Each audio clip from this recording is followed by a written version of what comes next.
Ganteng sudah kan? Mirip sudah kan?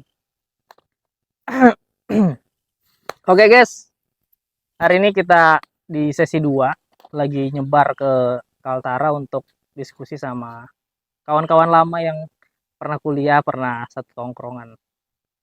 Setelah hampir lebih dari 5 tahun berpisah-pisah ini, ngapain sih mereka ini? Nah inilah kelilingnya Kaltara kita nih, mau tahu teman-teman kita lagi ngapain. Kenalan dulu dong, siapa nih?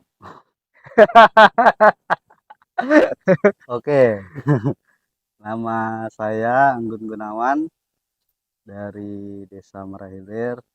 Dulu sempat satu kampus sama Bang Yusran. Kenalnya waktu Bang Yusran jadi Prisma. Itu Ini tahunya. perkenalkan dirimu aja, Oh jangan iya. aku. Nggak biar orang tahu kalau kita ini kenal juga. Ya itu, saya pernah berkuliah di Unikal sejak tahun 2016. eh, Fakultas Pertanian jurusan Agroteknologi. Itu tadi pertanyaan pentingnya tuh. Kenapa milih Unikal jauh-jauh dari Malang gitu ya? Kenapa milih Unikal? Kebetulan kayaknya memang sebenarnya enggak sempat tuh mikir kayak harus masuk Unikal tuh, sebenarnya enggak terbesit pikiran. Pertama itu kan mau masuknya di luar kayak di BT gitu. Hmm. Cuman karena ada sesuatu hal akhirnya mau tidak mau masuknya ke Unikal. Ini nyatanya begitu. Udah ikut ujian yang masuk UB lah. Enggak. Ada ujian Memang sempat. beasiswa tuh. Enggak. Terus terjebaklah di Unikal. Ya,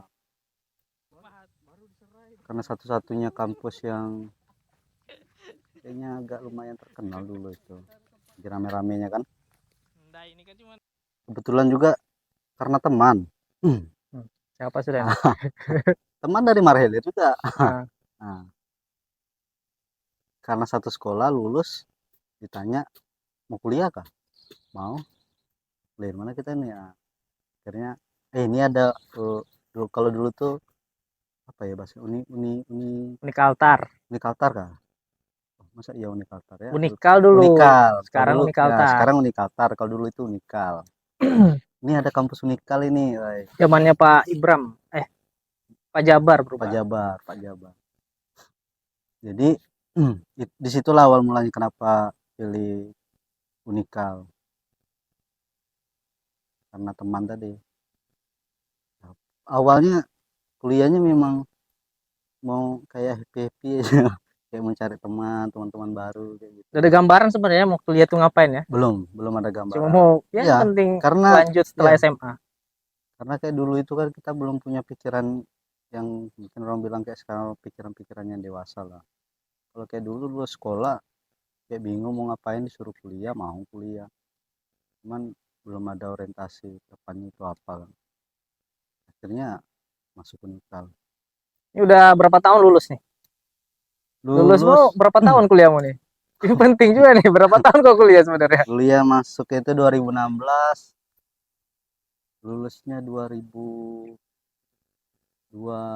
apa ya, 2023 baru kemarin. dua ya 23. 16 ke Ah 2023. ya. Ya kalau nggak salah 2023 awal itu yudisium apa, akhirnya kan tahun ini tadi kan baru ini wisuda. 7 tahun. Ya, wisudanya itu baru tahun ini tadi bulan Agustus apa atau September 7 tahun tuh ngapain aja? kalau salah. Hah? 7 tahun nggak ngapain aja? 7 tahun itu kan kita berpetualang. Ku dengar kau pernah kau masuk ke ruang dosen, kau ngamuk-ngamuk sama dosen.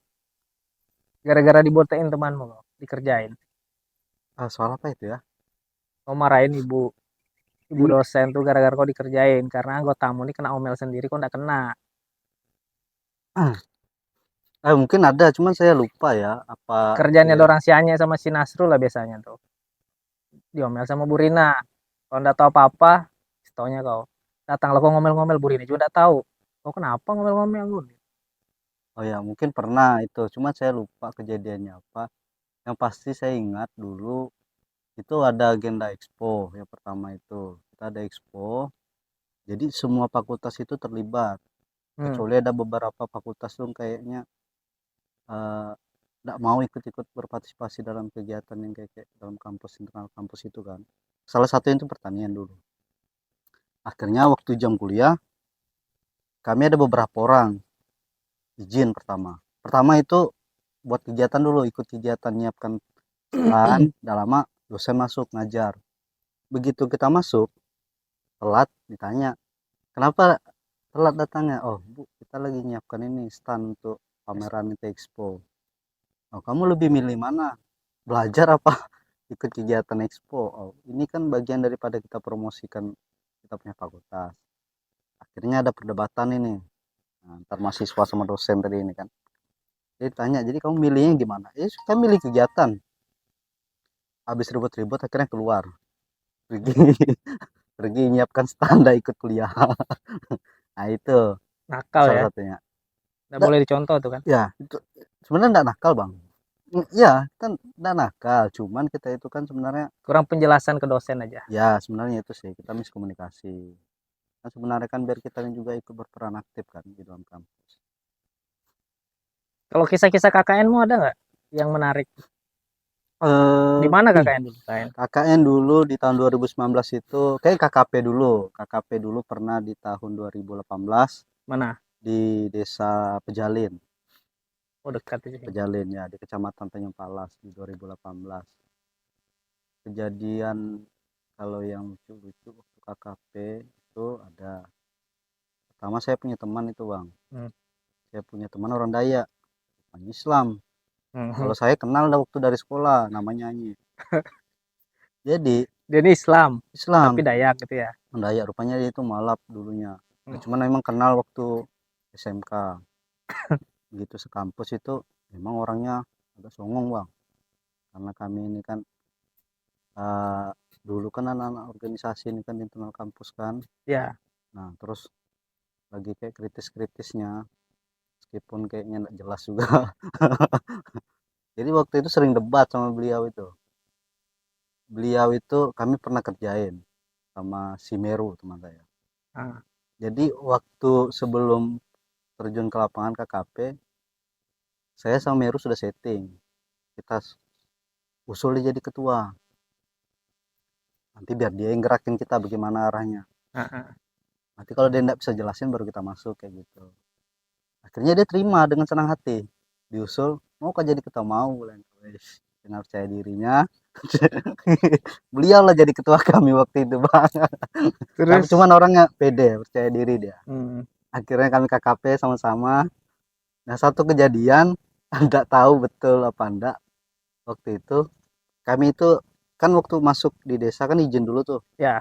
Izin. Biasa kan memang ada izin ke desa nih buat jadi kegiatan. Ketua kami ini pergi sama sekretarisnya kalau nggak salah itu Alberta Siska kalau nggak salah dulu, masuk ke desa entah bagaimana, balik anggota satu panggil, bagus kami ikut rame-rame.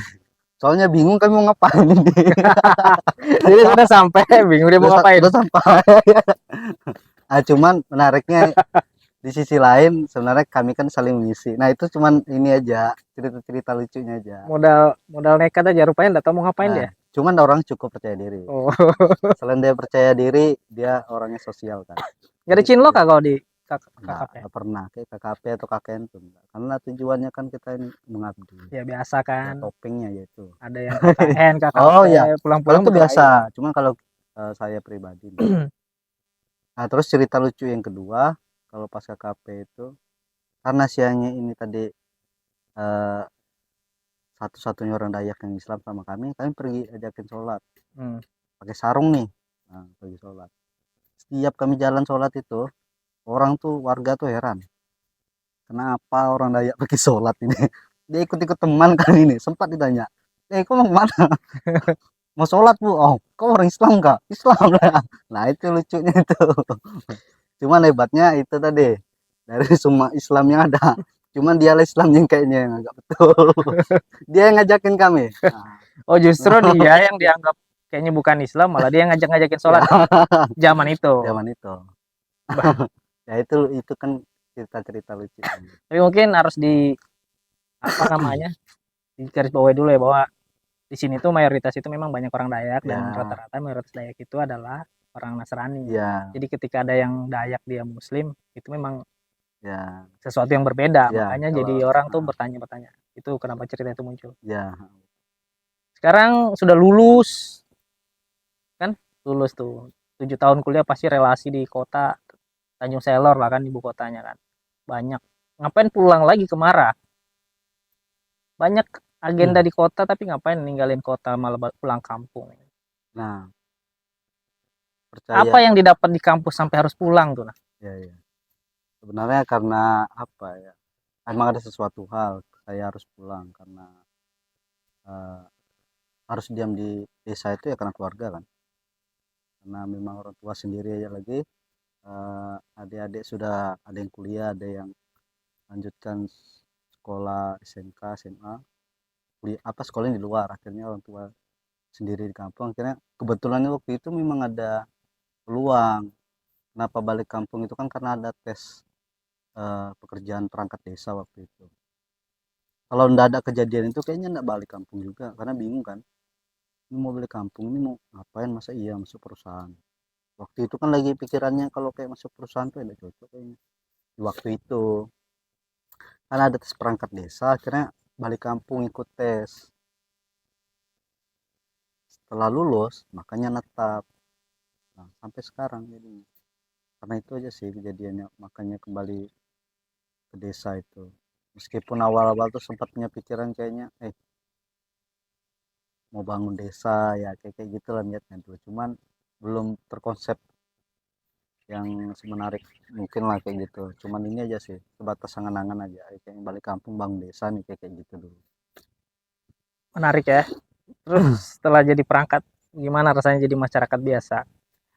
eh Berbaur dengan masyarakat, punya tanggung jawab moral di pemerintahan kan. ya, Gimana rasanya seperti kan pasti di dunia mahasiswa ya tuh sangat kayaknya ideal. berbalik betul ya rasanya.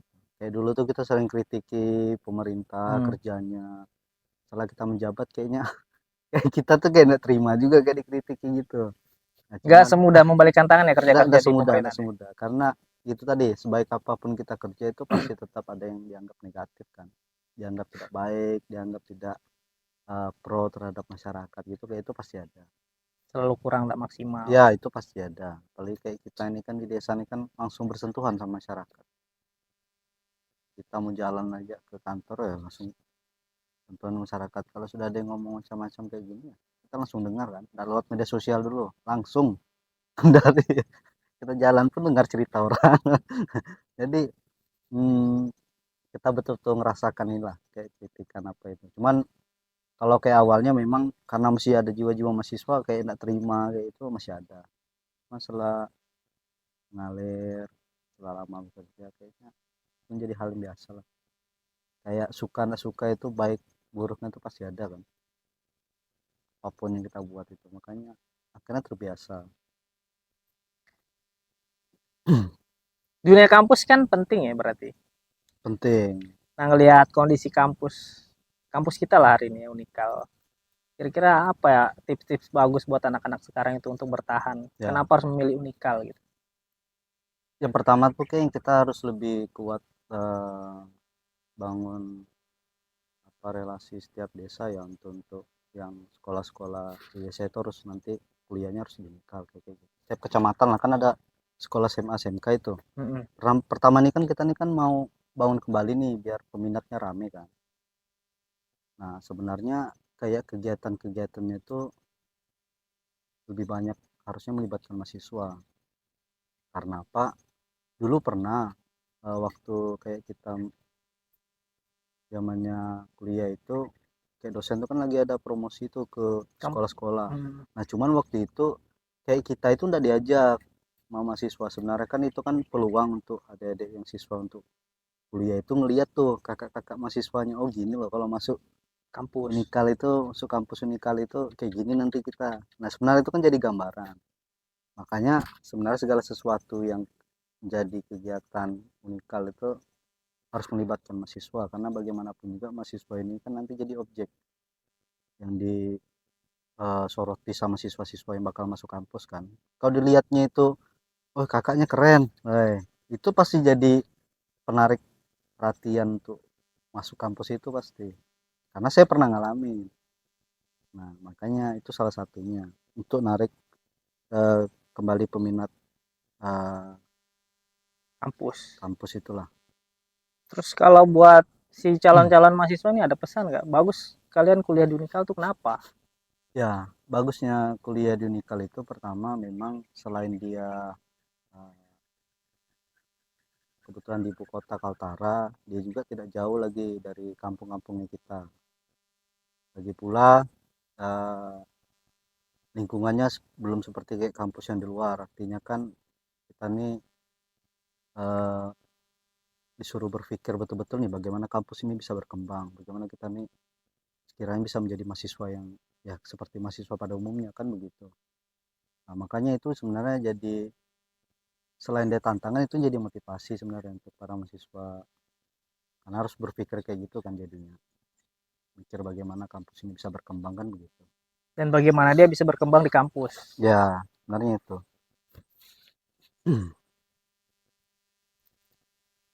Agak tegang ya. Ya serius kan? Oh Karena iya. ngomongin kampus. Ya Karena kita tahu sendiri hari ini ya semenjak COVID itu kondisinya ya termasuk generasi ya milenial ini banyak yang berubah ya. semenjak ada COVID. Karena seingat saya bang di 2016 itu kalau tidak salah satu angkatan yang paling banyak kalau saya tidak salah ingat Angkatanmu. ya di 2016 itu cuman saya lupa berapa kuotanya yang pasti itu salah satu angkatan yang paling banyak. Jadi walaupun kau ini kuliah sampai 7 tahun tetap kau selesaikan di Unikal kan gitu. Tetap karena bagaimanapun juga saya punya tanggung jawab terhadap diri saya sendiri. Padahal kalau kau hitung-hitung dari angkatan terbanyak itu pasti banyak yang rontok di tengah-tengah kan. Banyak Dan kalau kriteria yang rontok-rontok tuh apa coba? sebenarnya masalah SPP. Nah maksudnya apakah dia ini gabut kah, bosan kah, Oh itu terus gak punya beban lain gitu. itu ada itulah tadi mungkin kalau diceritakan beberapa faktor itu terutama ya ini kita realistis saja kan karena memang zaman itu lagi kondisinya kayak keuangan itu kalau kayak di kelas kampus Unikal itu agak ini kan. Nah kalau kau sendiri kan kok nyatanya sebenarnya kalau mau dari sisi keuangan mau dibilang harusnya berat Iya juga. cuma Tapi itu tadi kau punya kemampuan untuk survival sampai selesai. ya itu tadi tanggung jawab terhadap diri saya sendiri karena kalau ini tidak selesai ini bagaimana pertanggungjawaban dari Proses apa yang yang ya panjang itu yang nanti gimana pertanggungjawabannya kan begitu. Nah ada juga memang teman-teman itu yang kayak bingung memang kayak kita nih kayak kuliah pulang Nah, itu kayak yang gini salah satu faktor karena itu udah faktor juga kuliah pulang anggap kuliah enggak penting, akhirnya biaya mahal tinggalkan akhirnya tinggalin aja ya. Kalau kalian ini kan tinggalkan kuliah enggak pulang sok kuliah sibuk, so sibuk kita itu cari kesibukan memang di kampus sok ya sok gitu paling aktif gitu ya. padahal nggak aktif-aktif amat.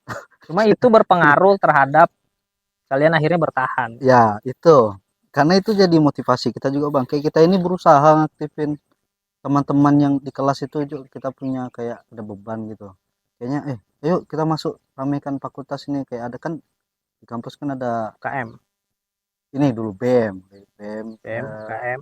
KM terus itu HMJ kita itu narik peminat untuk masuk pengurusan itu aja agak susah nah jadi akhirnya kita buatkan ini eh, apa kayak satu konsekuensi lah kalau kamu masuk di kepengurusan ini nanti kita itu lebih enak untuk bangun relasi ya, kayak gitu sih kalau kayak dulu itu Intinya itu juga jadi alasan buat kau ya bertahan di bertahan Unikal ya karena kau punya susah tanggung jawab selain untuk dirimu sendiri, ya ada lembaga di kampus yang pengen kau hidupin. ya minimal masuk pengurus lah meskipun jalannya itu enggak tahu kemana kepengurusan ini organisasi mau kemana.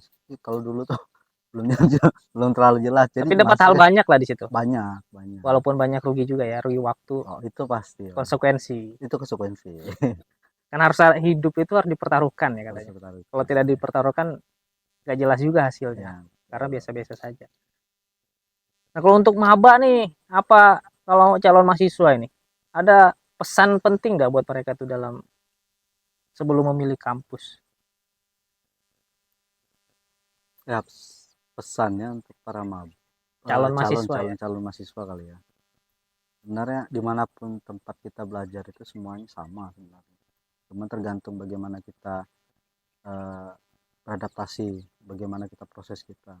Jadi Unikal itu saya juga bangga. Kenapa saya bilang bangga? Karena dengan saya berkuliah di Unikal, saya punya teman-teman yang sekiranya kemungkinan besar saya tidak dapat di luar. Kemudian prosesnya juga kemungkinan besar saya itu tidak dapat di kampus-kampus lain, kemungkinan begitu. Lagi pula, kayak di Unikal itu untungnya selain saya dekat daripada kampungnya saya juga lebih enak untuk istilahnya kayak memperkenalkan kampus saya lah ke luar itu, khususnya yang kayak di kampung saya lah. Karena alhamdulillah setelah angkatan kami itu di 2016 khususnya kami ada 3 orang yang dari Marhilir itu, akhirnya generasi di bawah angkatan selanjutnya itu sudah banyak, terutama kayak adik-adik kita.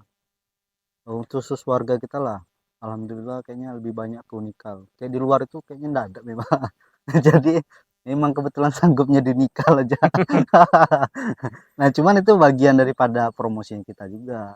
Kita tuh kayak mikirnya enggak perlu lah jauh-jauh, karena sama aja setiap kampus itu kan, Ya, tergantung prosesnya kita juga. artinya setiap anak yang kuliah di daerahnya sendiri berpeluang untuk menghidupi daerahnya. Iya. Karena ketika dia kuliah di luar itu kemungkinan dia akan sukses di sana dan susah untuk pulang ya. Ya itu pasti. Jadi kita harus meningkatkan probabilitas supaya orang tuh meningkat untuk kuliah di daerahnya sendiri. Ya. Entar lah kampus yang mana yang penting, kalau Ya. di Kaltara lah. Kaltara ya betul. Karena circle-nya nanti itu aja. Ya. Kayaknya obrolan kita tadi ya mau lucu-lucu jadi nggak dapat lucunya teman-teman. Karena kata akhirnya serius ketika bicara kampus nih jadi obrolan yang serius ya. Terketuk langsung hati itu. Langsung terketuk. Nah kan lama berapa tahun yang lalu itu Apanya ini? proses kuliah itu sampai sekarang kan mau 10 tahunan ya. Ya, kurang lebih sekarang 8 tahunan. Tuh 8 tahun.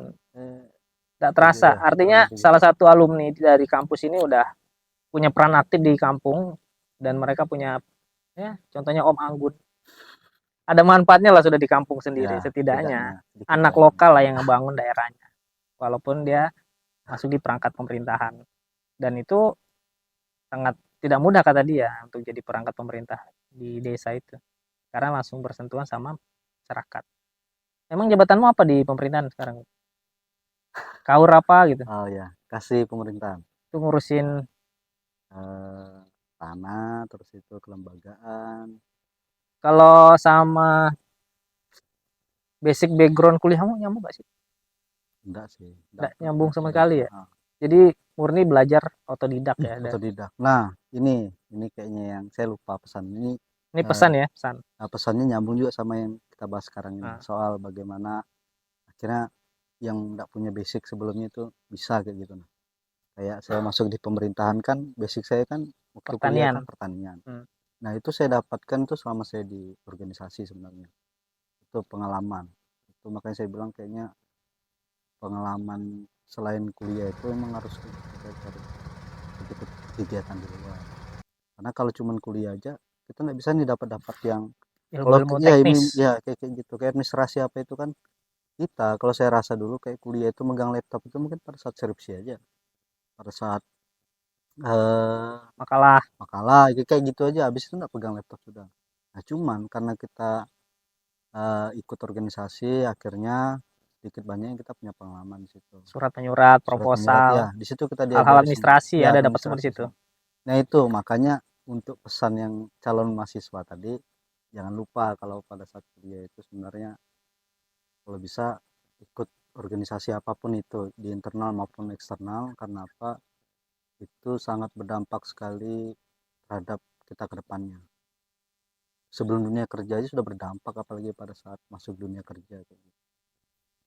Itu yang saya alami Bang, makanya cukup penting kayaknya. Oke guys, sampai sini dulu obrolannya karena menarik ya. Terakhir yang lupa nih. Masih ingat motornya Nasrul nggak kalian? Yang dia harus ngelapor ke polisi? Ingat. Gimana ceritanya tuh? Untuk oh iya, untuk Sinasrul. Jadi waktu itu kita pulang kampus, kita lagi kuliah, setelah itu pulang ini sama-sama sebenarnya, karena Sinasrul ini lambat pulang, Masih di kampus. masih di Sok kampus. sibuk berarti dia nih ya. Sok sibuk waktu itu. Hmm. Meskipun nyata mungkin agak sibuk, Nah, entah ada yang ngurus apa gitu. Jadi saya ketemu Aswan kalau nggak salah waktu itu, selesai kuliah saya panggil, "Woi, ada motor Sipul." Panggilannya Senasrul itu dulu Sipul. Sipul ini Sipul. namanya Nasrul. Bapak itu Nasrul. panggilannya Ipul, guys. Ipul, Ipul. Jadi waktu itu Sipul ini, Senasrul ini setelah keluar saya tinggalin. Saya ketemu si Aswan, kita duluan. Karena mau pulang duluan sebenarnya juga. Habis itu lihat motornya. Oh, motor dekat nih kan sama parkirannya kita, sama motor ini. Akhirnya mending kita bawa aja motornya ke sekretariat waktu itu. Kenapa? Ada apa-apa, biar dia bingung nanti. Pasti dia emosi nih, mungkin lapor sini sana kan. Akhirnya dengan apa susah payah tadi ini ambil motor, dorong ini. Satu bawa motor, satu yang joki didorong. Bawa sekretariat. Akhirnya Nasrul nelpon. "Halo, ada lihat motor kau?" "Motor siapa?" "Motor kau." "Oh, mana ada?" "Oh, dekatan motor kita." "Enggak ada." "Kalau ada gimana kalian bawa? Enggak ada kuncinya kan?" "Enggak ada," bilangnya. Bagaimana nih? Lapor polisi aja lah sudah. Iyalah lapor polisi. Cuman nanti lu teman aku ke sekretariat dulu bilangnya. Jemput lalu. Jadi kami jemput bang waktu itu. Jemput. Jadi motor itu kita sembunyikan di samping sekretariat. Nah, kita sembunyikan di samping sekretariat. Begitu kita jemput bawa. Dia ini sudah panik, motor hilang kan. Meskipun kayaknya agak-agak main-main juga karena dia nggak percaya kan. Dia itu mikirnya karena tadi teman-teman suka ngerjain, dia kayak mikirnya mungkin dikerjain. Tapi kita pancing. "Gimana motor ini sudah hilang ini." "Ganti gimana kau pulang?" "Sementara ini kan motor kakaknya." "Ini pakai buat balik kampung untuk saja." Panik lah itu ya. Panik. Oh, waktu itu. Jadi gimana nih? Lapor polisi aja. "Oh iyalah kalau gitu," dia bilang. Jadi serius rupanya mau lapor polisi dan kita tanggapinya serius juga. "Ayolah kita teman." Ya waktu itu bertiga, saya, Aswan sama Nasrul. Ke kantor polisi. Kantor polisi sampai di depan kantor polisi diam di situ. "Kok serius kamu lapor polisi?" "Oh serius lah, motorku hilang lah." "Kenapa juga?" "Udah bal, udah dicari kan dulu." Karena ada serius kami juga takut. Karena yang sembunyikan motor itu kami dua Aswan waktu itu. Akhirnya kami sampaikanlah, "Motormu ada di sekretariat." "Bagaimana kamu bawa?" "Kami dorong." Jadi guys, kerjaan tadi itu betul-betul nggak ada kerjaan ya. Dari kampus motor tuh didorong cuma buat sebenarnya anak ini nih timnya mereka tuh lettingan ini kerjanya tuh sebenarnya waktu kuliah itu banyak bercandanya dan gak jelas. Cuma nggak bisa kegali karena jauh usia kayaknya nih. Jadi nggak ketemu tuh bercandanya apa. Oke, sampai situ vlog kali ini intinya kita lagi identifikasi peran mahasiswa yang sudah lulus bertahun-tahun itu ngapain aja sih mereka setelah pulang kampung, apa yang mereka perbuat untuk Kalimantan Utara. Saksikan di agenda selanjutnya. Oke. Begitu, Po.